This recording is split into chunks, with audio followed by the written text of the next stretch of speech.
ঠাকুরগাঁয়ের বালিয়াডাঙ্গি উপজেলার ১ নং ইউনিয়ন বিএনপির উদ্যোগে ইফতার ও দোয়া মাহফিল অনুষ্ঠিত হয়েছে। বৃহস্পতিবার মাছখুরিয়া উচ্চ বিদ্যালয় মাঠে অনুষ্ঠানের আয়োজন করা হয়।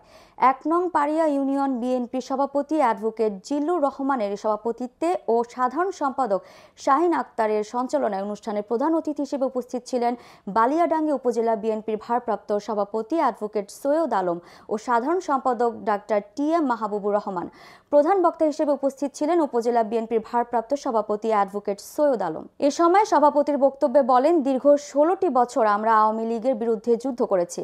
আওয়ামী লীগ আমাদের বিভিন্ন মিথ্যা এবং গায়েবী মামলা দিয়ে নির্যাতন নিপীড়ন চালিয়েছে। এরা আমাদের নেতাকর্মীদের ঘরে থাকতে দেয়নি, সন্তানকে পিতা স্নেহ থেকে বঞ্চিত করেছে।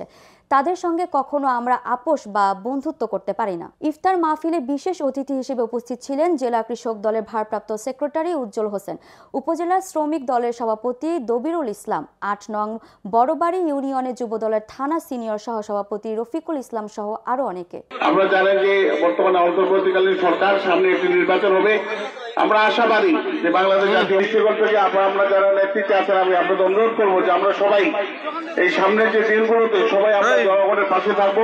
দুঃখে বিপদ আপদে আমরা সবাই যাতে করে নিঃস্বার্থভাবে নিবেদিতভাবে তাদের জন্য কাজ করতে পারি এবং আগামী নির্বাচনে আমাদের যাতে ভোট নিতে কোনো সমস্যা না হয়, এই চিন্তা ভাবনা মাথায় রেখে আমরা যাতে কাজ করি।